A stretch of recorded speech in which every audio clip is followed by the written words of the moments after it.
Good morning, sophomores. It's Monday, yep, and it's your weekly video from your old English teacher. You only have 4 Mondays to go. Remember how I used to count them? 4. And then you're done with the school for the year. Yay! All right, so you are reading To Kill a Mockingbird. You need to keep up with the reading, you guys, and also the vocabulary. That's really all you're having to do is the vocab and then 15 question quizzes at the end of every week. You'll have a quiz tomorrow. Like I said, it's 15 questions, multiple choice. It's going to open at 1 and close at 4. So you'll need to take the quiz sometime between those hours. Again, that's tomorrow, Tuesday, between 1 and 4 p.m. And that is a quiz on the first 7 chapters from last week. And then you'll have another quiz next week. No tests. We're kind of trying to make it easy. I know the vocabulary is tough because you have to actually be closely reading to find those sentences. But you're getting a ton of points for doing it. And it really will help your grade if you're doing it and hurt your grade if you're not. So this next week you have a couple fewer words. So there's 25. So you get a point for writing the definition and a point for writing the sentence from the novel where you see the word. We're doing this so that, you're having to look closely as you're reading. Basically, when you see a word that's big or that's different, it's probably one of your vocabulary words, so you can, write the sentence from the novel. And also, hopefully, learn some vocabulary. All right, so I want to talk about the first 7 chapters. Please try to keep up with your reading because we're already quite a way through the novel. We get a lot of characterization in these first 7 chapters. You get to meet the people of the neighborhood. The setting is Maycomb. It's a kind of a rundown, old southern town. And Scout and Jem are brother and sisters. They live on a street in Maycomb, and they have tons of neighbors, and all the neighbors know each other. Their father is Atticus Finch. He's a lawyer. They have an uncle named Jack who's a doctor, so pretty educated family. They have an aunt too, which I don't think you've met yet. Scout is just going into the first grade when the novel starts, and that's they don't have kindergarten in Maycomb, so it's her first time going to school. She's super smart for her age, and she already knows how to read, which causes some problems for her and her teacher, Miss Caroline. That's actually some pretty funny stuff. Miss Caroline is a first-year teacher. Yeah, kind of like Mr. Olson, only he's a lot more savvy than she is. Miss Caroline has no idea about the people of Maycomb or what they're like, and she's making a ton of mistakes. She's trying to do a good job, but I don't know, messing it up. So she gets mad at Scout for knowing how to read already. She gets mad at Scout for talking about the Cunninghams, and she sees cooties, which would be lice, on one of her students' heads. So she's having a rough time of it for being a first-year teacher. Anyway, so Scout's going to school. They don't have a mom. Their mom died when Scout was 2 from a heart attack. And so they have her dad, Atticus, has hired a housekeeper / nanny called Calpurnia. She's an African American, and she rules the roost. So she definitely can discipline the kids. She and Scout have a love-hate relationship. Scout does not like school because of all the issues with the Miss Caroline, but Calpurnia keeps making her go back, and so does her dad. It's interesting that she calls her dad Atticus, which is his first name, and not Dad. So that's something to think about. There's also some foreshadowing that starts right away in the novel, if you noticed.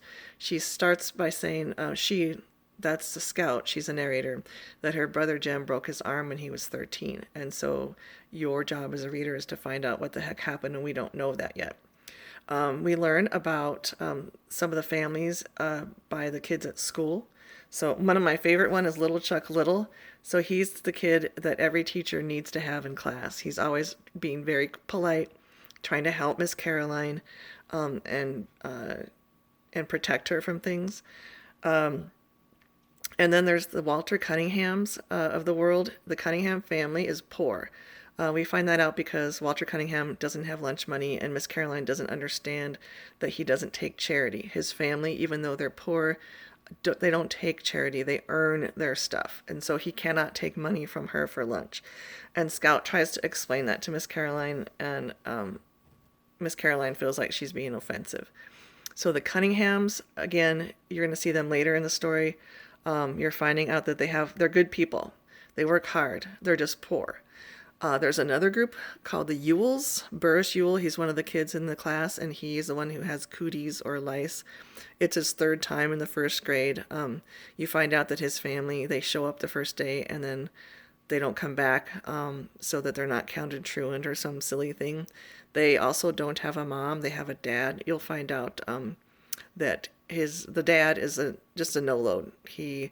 They're poor, but he also doesn't take care of his kids. He drinks all the time. He's a helpless alcoholic. The kids are left to themselves. They're very dirty, and everybody kind of feels sorry for them.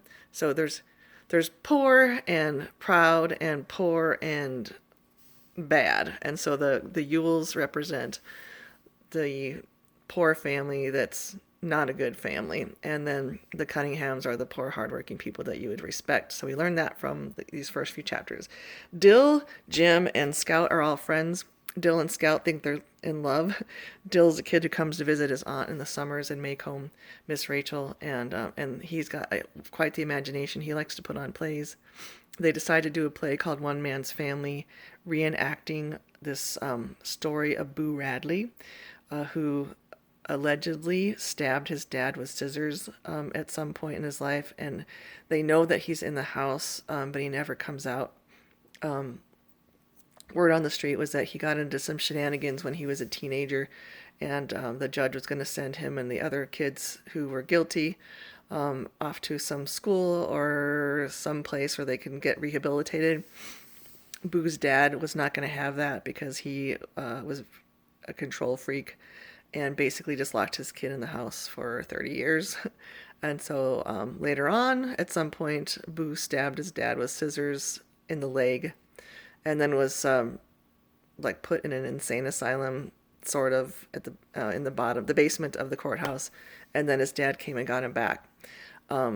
So Dill and Scout and Jem are like super curious to try to talk to Boo Radley, and they do things like try to talk to him through the window, send him notes. They do this play that they're performing. By the way, Boo can see it from the house if he looks through the window. Atticus finds out what they're doing and gets really upset with them.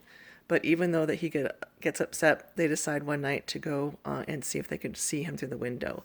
So they're creeping along, and then they see a shadow and get scared, and they start running away. Jem loses his pants trying to get through a barbed wire fence, and just takes off. And then they actually get shot at by Nathan Radley, the older Radley that lives there, the strict dad. Anyway, they get home, and Atticus asks Jem, his son, where his pants are. And Dill comes up with a lie and says he lost his pants playing strip poker. So he kind of gets in trouble for that. Anyway, so there's all kinds of mystery around the Boo Radley place. It's haunted. It's scary to go there. The kids make up stories. But as they walk by the place, there's a tree with a knothole in it, and they keep finding gifts there. And of course, you know who's leaving those gifts there for them. And at the end of chapter 7, though, Mr. Radley, the senior, has put cement in the hole so that they can't communicate or get things from Boo Radley anymore. Who else do I want to talk to you about? So Miss Maudie's one of their neighbors. She's an older gal. She is a widow, so she doesn't have a husband anymore. She loves to garden, and she's friends with the kids. She likes them, and she tells them about Boo Radley's father being a super strict religious person to the point where, you know, he's overbearing. And who else? I think that's about it. So at this point in the novel, Scout's starting second grade, so it's been a year since the story started. I hope that helps. All right, you guys, work hard on your vocabulary in those sentences. And again, the quiz is tomorrow. I miss you. Bye.